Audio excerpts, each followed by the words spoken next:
Sound off for Chesterfield. Chesterfield, low in nicotine, highest in quality, best for you. Chesterfield brings you Dragnet.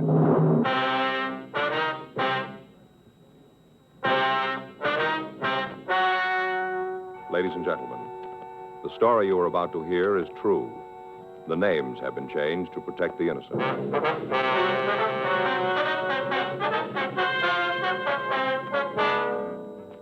You're a detective sergeant. You're assigned to forgery detail. For the past 6 years, a forger has been working in your city. The victims describe the suspect as a woman. Her M.O. is simple, but it continues to work. Your job, stop her. Smokers by the thousands are now changing to Chesterfield.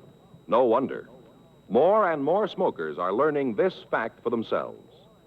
Chesterfield, low in nicotine, highest in quality. A published fact proved by chemical analyses of the country's 6 leading cigarette brands. Chesterfield, the only cigarette ever with a record like this. Regular or king size, Chesterfield is best for you.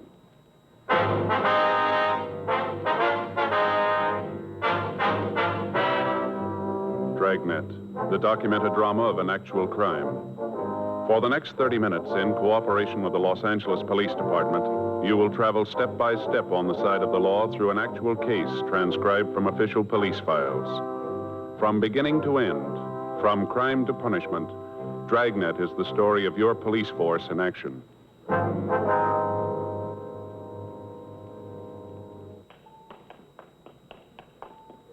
It was Friday, September 18th. It was warm in Los Angeles. We were working the day watch out of forgery detail. My partner's Frank Smith. The boss is Captain Welsh. My name's Friday.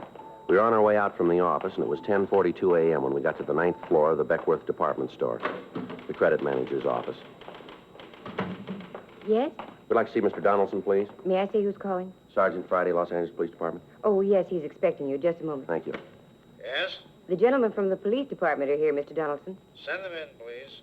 Yes, sir. You want to go right in? That's the door. Thank you very much.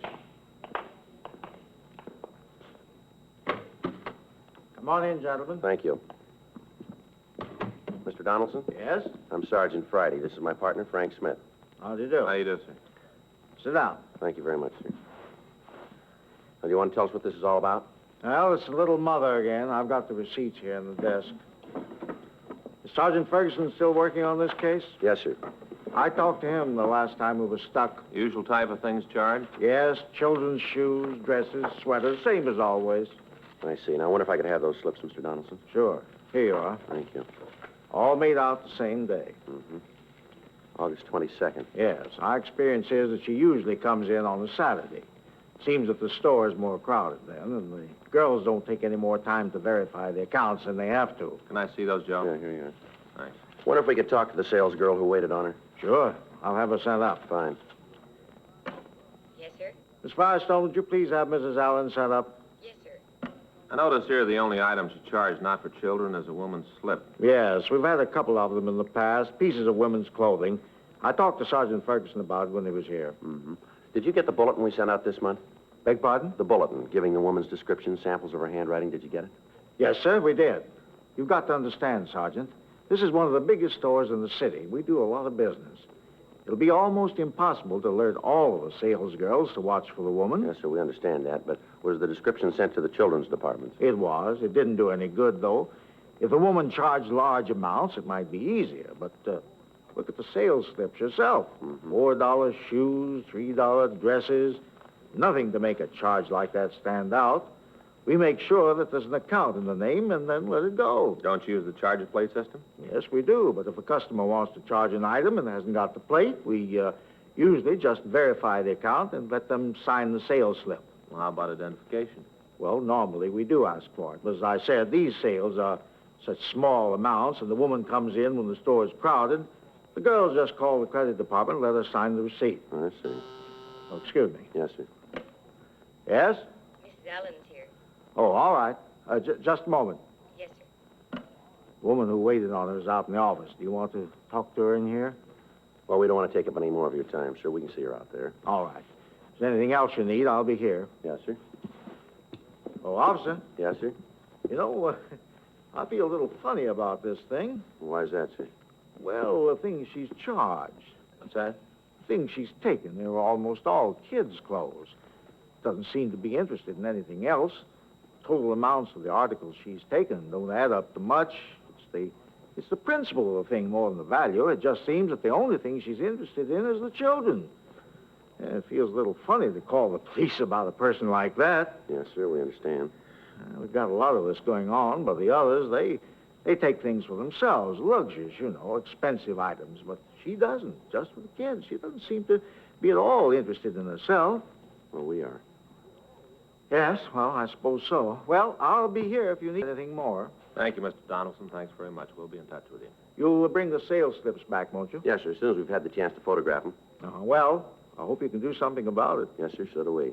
Thank you very much. Anything you need, you let me know. Yes, sir, thank you. Just a moment. Mrs. Allen? Yes. These are the police officers. How you doing, ma'am? I'm Sergeant Friday. This is my partner, Frank Smith. Hello. How do you do, Miss Allen? You want to sit down over here, please? Yes, all right. I feel just terrible about this. Ma'am? All this forgery thing. Now, you waited on the woman, did you? Yes, at least in the little girls' department. Uh-huh. What if you could describe her for us? Well, she was a little woman. I'd say a 10. How's that again, ma'am? A size 10. Oh. 5'1", about 105 pounds. Cute as a button. Mm-hmm. Did she have the children with her? No, she didn't. I thought it was a little funny at the time, but as I say, we were so busy with the school rush that afternoon that none of us girls had a chance to really think about anything. Yes, ma'am. What color hair did she have? Kind of sandy color. Guess you'd call it a blonde. Wore it up in a bun. Back here, Yes, ma'am. The other girls noticed it. Long. Looked nice. Different than all the other short haircuts. Kind of old-fashioned and homey. Yes, ma'am. How was she dressed? Not very well. Had a little blue hat, dark coat, cloth coat. Collar came up like this, Slash pockets.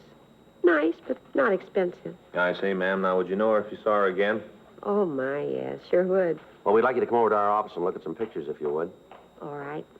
I'll have to talk to the floor manager. We'll take care of that, Miss Allen. All right. You think that you might have a picture of her? We don't know. I kind of hope not. Ma'am?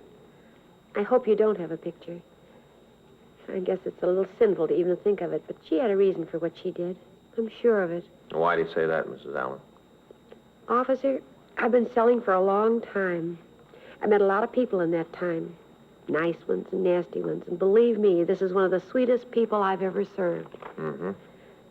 I understand that you call her the Little Mother. Is that right? Well, we don't, ma'am. That's what the newspapers call her. Well, it fits her to a T. Right to a T.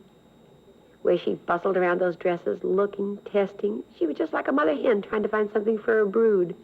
Little doll, cute as a button. She just got to have a reason for what she's doing. Sergeant Friday? Yes, Mr. Donaldson? I'm glad I caught you. I think we've got it. Sir? The little mother. She's downstairs now.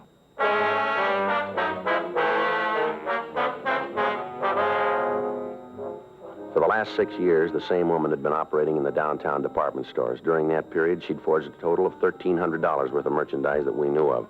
Because of her M.O., there was no way of telling how much more had gone undetected. The operation was a simple one. She'd enter a store, go to one of the departments. There, she'd pick up articles of apparel, mostly for children, and then ask to charge them. She'd explain that she'd forgotten her charger plate, and after the account had been verified, she'd sign the charge slip. These slips would be put in the mail to the people who maintained the account, and it wouldn't be until they noticed a discrepancy that we'd be notified. Usually a month would pass between the time the clothing was taken and we were told of it. In the 6 years that the Little Mother, as the newspapers had dubbed her, had been operating, almost every team of detectives in the forgery detail had worked on the case. Statements from salesgirls who'd waited on her were taken. Photostats of the sales slips were made. Witnesses were interrogated. And then when the sum total of actual physical evidence was weighed and sifted, there was no lead to the identity of the forger. The police department had gotten out printed bulletins and copies of composite drawings of the suspect, and these had been distributed to all department stores in the area. But because of the suspect's appearance and the way she operated, none of the victims became suspicious in time to notify us. The Department Stores Protective League was working with us, but they met with the same dead ends that we'd found. Meanwhile, the evidence continued to pile up. The operation continued to work. When the manager of Beckworth's department store told us that the suspect was in the store, Frank and I were able to come up with the first concrete lead we'd had since we'd been working on the case. In the company of the manager and the saleswoman, Mrs. Myra Allen, Frank and I went down to the boys' department where the suspect was reported to be. Down this way. Yes, sir. The girl said she was over by boys' suits. I hope they were able to hold her. Mm-hmm. Just a minute. Yes, sir.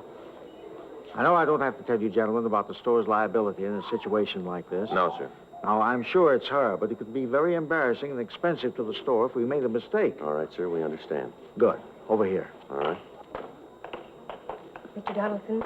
Mr. Donaldson, Yes, Miss Franklin. Where is she? it's not my fault. You've got to believe that. What's the matter, miss? Don't tell me you stopped the wrong person. You caused trouble with an innocent party and she could sue the store. I'm sorry, Mr. Donaldson. Where's the woman, miss? That's what I'm trying to tell you. Yes, ma'am? She wouldn't wait.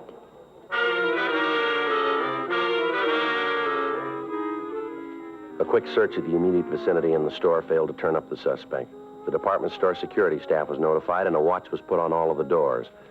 The credit department was notified and they took action. We checked with the elevator operators. We found one that told us she'd seen a woman who answered the description get in her car. She explained that the woman seemed to be in a hurry and had left the elevator as soon as it had reached the main floor. A further check of the store netted us nothing. The suspect had escaped. In the downtown crowds, it would have been almost impossible to try to find her on the streets. However, an additional broadcast carrying a complete description of the clothing she was wearing was gotten out to all cars in the area. The first good chance we'd had for apprehending her was gone. We had to go back to the legwork and the waiting. 3 months passed. During that time, Frank and I cleaned up a series of counterfeit payroll check cashings. Another 30 days went by without activity for the little mother. There were 4 new sales slips added to the file, but when the leads resulting from these were checked out, we were no closer to her than we'd been 6 years before. Thursday, December 17th, 12:55 p.m. I checked into the office. Joe, that you? Yeah. What do you got? Oh, just talked to Skipper. Yeah. Got a couple of more beefs about the little mother. When'd they come in? This morning. Where are they? Don Myers got him. He's checking the handwriting. Well, how about the names she used? Wait a minute. I got him here in my book. There they are. Mrs. Norris Farrow, Mrs. James Slagle, I guess it is, and Mrs. Ross Neiman. I called the stores and got the information on these people. Did you talk to them? Yeah, asked all the routine stuff. None of them can think of any friends who match the description. How about the things she charged? Anything there? No. Usual items. Let's see. 2 pair of Levi's for kids, 1 child's cotton dress. There is one thing different. What's that? Well, I checked the sizes of the clothes. The last bunch of sales slips we had, the dresses were for a 10-year-old. Yeah. This time, she bought them for a 12-year-old. Kids are getting bigger, Joe. Well, that's a big help. All we got to do is look for a couple of kids that are growing. Well, I was just trying to help, Joe. No, I mean, there just doesn't seem to be anywhere to go. All the time we've put in, all the people we've talked to, all we got for it is a file drawer all to ourselves on the thing. I get it. Forgery, Friday. Who? Yes, ma'am. Mm-hmm. Yes, ma'am. I remember. Where is she now? I see. Yeah, we can be right over. Yes, ma'am. Bye. Bye. Oh, we got it. What do you mean? That was Mrs. Allen. Remember the sales lady over at Beckworth's? Oh, yeah, I think I do. What'd she have to say? Told me she's having lunch in a restaurant at the corner of Jackson and Hill. Yeah. Our suspect's sitting next to her.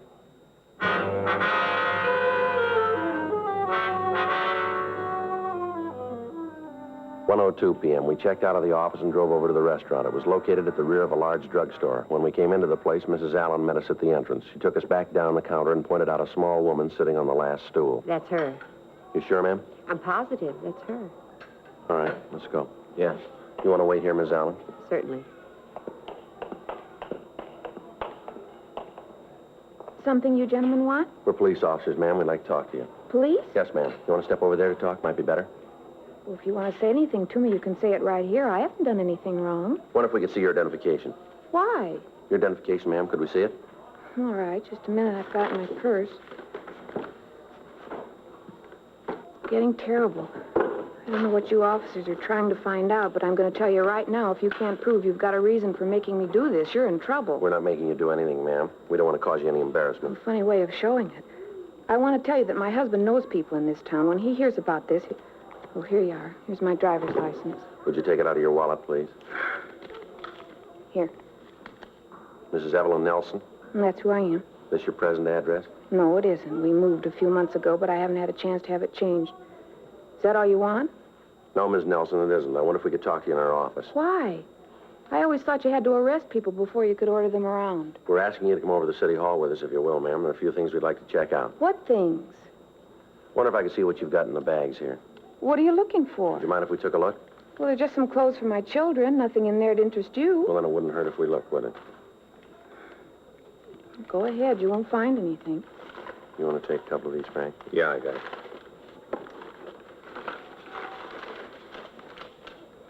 Well, what about it? Did you find anything wrong? Maybe a gun? No, ma'am, but I wonder if you could explain this.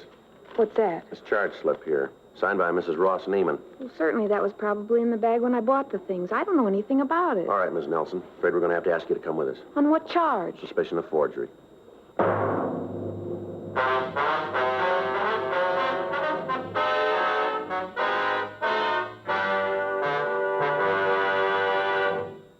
You are listening to Dragnet, the authentic story of your police force in action. At cigarette dealers, in vending machines, at supermarkets and stores coast to coast. Chesterfield, please. Smokers by the thousands. Yes, smokers by the thousands are now changing to Chesterfield. The only cigarette ever to give you One, proof of low nicotine, highest quality. Chemical analyses of the country's 6 leading brands confirm that. 2, the only cigarette ever to give you this proven record with smokers. Again and again, over a full year and 1/2, a group of Chesterfield smokers have been given thorough medical examinations. The doctor's reports are a matter of record. No adverse effects to the nose, throat, and sinuses from smoking Chesterfield. A responsible independent research laboratory supervises this continuing program. Chesterfield, the only cigarette ever with a record like this. Chesterfield, best for you.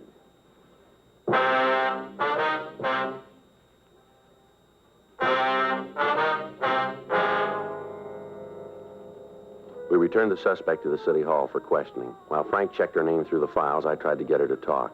For 20 minutes, her attitude was one of surprise, and she answered the questions I put to her with indignance. Finally, she lapsed into silence and wouldn't reply at all to further interrogation. Frank came back from R&I with the information that there was no arrest record for Mrs. Nelson. We put out calls to the salesgirls who had waited on the little mother in the past and asked them to come down to the office to see if they could identify the suspect. Yes, ma'am. Room 29. Yeah, come right in the First Street entrance, turn left into the police department. That's right, ma'am. There's an arch there. Go right through it. Straight down the hall and to the right. Well, it's the only way you can go. It's on the left as you go down the hall. That's right, 29. If you'll ask for Sergeant Friday or Officer Smith. No, ma'am, Smith. That's all right, ma'am. We'll expect you. Goodbye. I'll call the next one. Yeah. You know, you'd save yourself and us a lot of trouble if you'd tell us the truth, Mrs. Nelson. Mrs. Nelson? Hello, may I speak with Miss Brundage, please? In children's wear? Yes, ma'am, I will. Hang up the phone. Beg your pardon? You don't have to go through this anymore. All right, ma'am. You want to tell us about it? Mrs. Nelson? I only did it for them, the kids. I didn't want to. How do you think I felt when I knew I was stealing? How do you think I felt? You want to go ahead? My husband, Paul's a good man. What he's done, he thinks is right. I can't quarrel with him. But he doesn't know, he doesn't understand. It isn't that he doesn't love the kids. He does. He really does. It's just that he doesn't understand. You can see that, can't you? He doesn't understand about them. Do either of you have a handkerchief? I came away this morning without one. Yes, ma'am. Here you are. Thanks. You want to go ahead, please? All his life he's worked, put in long hours without a thought of what he was doing to himself. Every nickel he made was put away so he'd be able to feel secure, so he wouldn't have to worry about anything.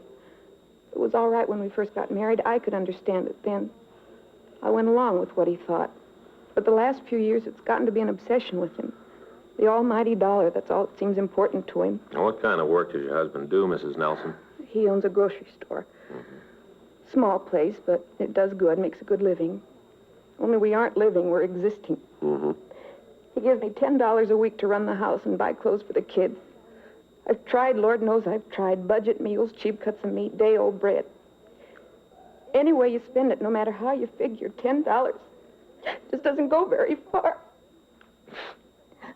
Now, Mrs. Nelson, didn't you talk to your husband about it?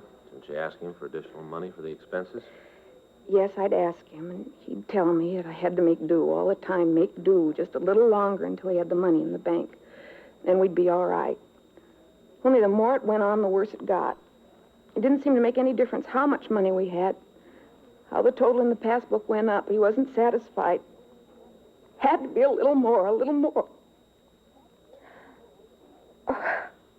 I guess I'm feeling sorry for myself, but you see, he could afford to buy the kids decent clothes, at least that.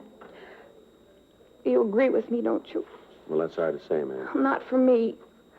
I'll never forget the day when my boy came home crying. He'd been fighting. One of the other boys at school had said something about the patches on his clothes. Just a little kid, that's all he was, ridiculed by his friends. That's when I made up my mind to do something about it. Does your husband know anything about your activities? No, nothing. How'd you explain the new clothes for the youngster to him? I didn't have to. Last year, he's been working so hard at the store, I hardly ever see him. The kids don't hardly know him. He even spends Sunday at the store dressing the windows. You mean he spends all his time there? Every minute he's not asleep. He let one clerk he had go so he could save the money. Always save the money. It doesn't make any difference who gets hurt. Get that dollar and put it away. That's what counts. Put the dollar away. You know something, officer? What's that, Miss Nelson? I haven't been able to sit down and talk to my husband for 6 weeks. 6 weeks. He gets home at 12:30, 1 o'clock in the morning. He's up and gone at 6:30. Kids are always asking when Daddy's coming home. How do you answer him? How do you make him understand? I can't. I've tried the only way I know how. And I did it so wrong. All right, Miss Nelson. We'll try to work it out. Can I use your phone? I've got to tell the children what to do about dinner. I'll call for you if you like, ma'am. What's the number? Hollywood 98844.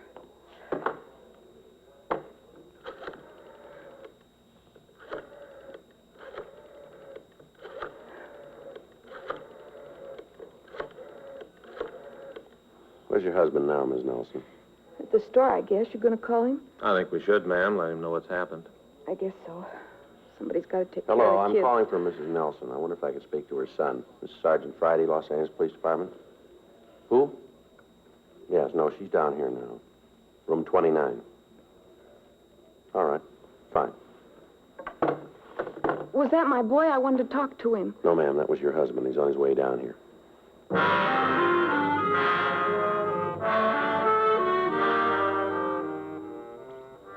2:14 p.m. Paul Nelson walked into the office. Frank and I took him and his wife to the interrogation room. She'd asked us while we waited for him if we'd let her talk to him for a few minutes alone. We stayed out in the hall, and after a brief wait, Paul Nelson opened the door and asked us to come into the room. His wife had evidently told him the full story because he was visibly shaken. He walked over to his wife and sat down beside her. Well, I guess I've really done it, haven't I? What do you mean, sir? I've really ruined everything. My home, my kids, everything. All the time it was happening, I never knew it, never had an idea. Don't blame yourself too much, Paul. But I should have known. I should have seen it myself. Even when you tried to tell me, I was too busy to see it, too wrapped up with the business. It wasn't for me, Paul. It was for the children. It doesn't make any difference who it was for. I'm the one who caused it. I'm the one. It's my fault. I'm sorry, Evelyn. How can I ever make it up to you? Don't think about that now, Paul. It won't do any good. What's been done can't be changed. How about it, officer? Sir? What happens now? Well, your wife is going to be given a preliminary hearing. She'll have the chance to plead guilty. If she does, the court will decide what to do. What's the punishment for what she's done? Well, according to Section 473 of the Penal Code, it's imprisonment in the state penitentiary for 1 to 14 years or for not more than a year in the county jail. Is there any way out of it? What do you mean? Any way of getting Evelyn out of it? If I went to the judge and told him why she did it, if I told him it was my fault, would that make a difference? I don't know. That'd be up to the court. But I could try. Yes, sir. If I paid the money back for all the things she's taken, I can afford it. I could go to the stores and pay them. Maybe they'd feel different then, huh? I could make it up to him. Everything would be all right. Well, it's been going on for 6 years, you know. But if I did pay the stores back, it'd make it up to him, wouldn't it? Maybe, but how about your wife? What? How are you going to make it up to her?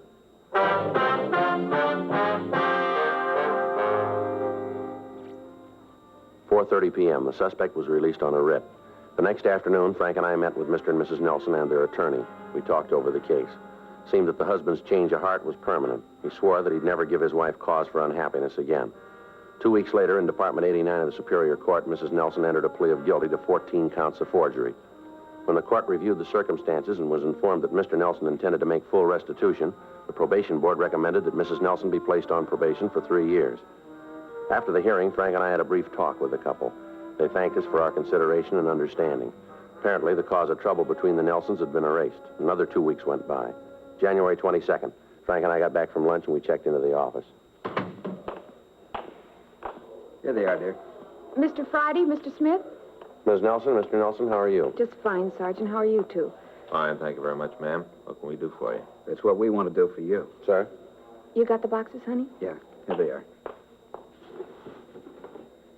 It's not much, but we thought that you'd like them. Made them ourselves to say thanks. Look at that, Joe. Mm-hmm. That's not necessary, ma'am. You didn't have to do that. No, we wanted to. Toll House cookies. He made a box for each of you. Real good. Lots of chocolate. Well, that's very nice of you. We just hope you'll enjoy them. Yes, ma'am, I'm sure we will. Yes, ma'am. How are things going with you? Oh, just fine. Paul and I have gotten everything straightened out. I help him out at the store now. That way he's got more time to spend with the kids. Things just couldn't be much better. Well, we're glad to hear that. It's a funny thing to say, Mr. Friday, but it's true. The best thing that ever happened to us. What's that, Ms. Nelson? My getting arrested.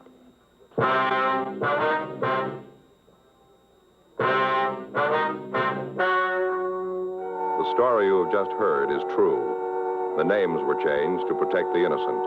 On January 8th, a meeting was held in the county probationer's office in and for the county of Los Angeles, state of California. In a moment, the results of that meeting. Now, here is our star, Jack Webb. Thank you, George Fenneman. Friends, we've been getting letters from people all over the country telling us that they've switched to Chesterfield. And just as I've been telling you, thousands of smokers are changing to Chesterfield because only Chesterfield gives proof of low nicotine, highest quality. That's why I recommend you try them today. Regular or king size, you'll find Chesterfield best for you.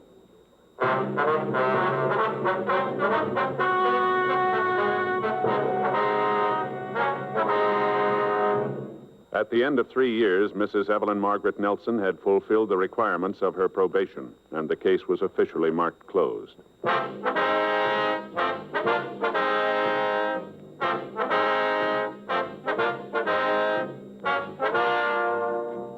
You have just heard Dragnet, a series of authentic cases from official files. Technical advice comes from the Office of Chief of Police W.H. Parker, Los Angeles Police Department.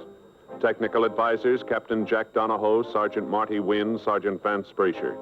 Heard tonight were Ben Alexander, Vic Rodman, Joyce McCluskey. Script by John Robinson. Music by Walter Schumann. Hal Gibney speaking.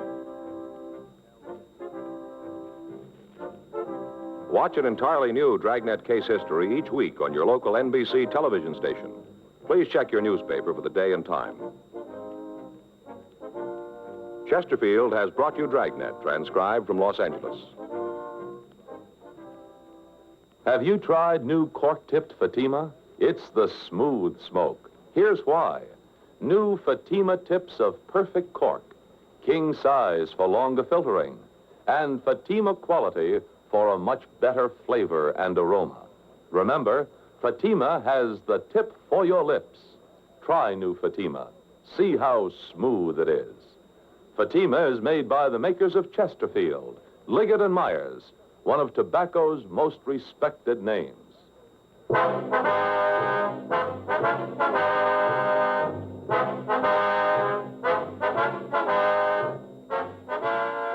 This is the NBC Radio Network.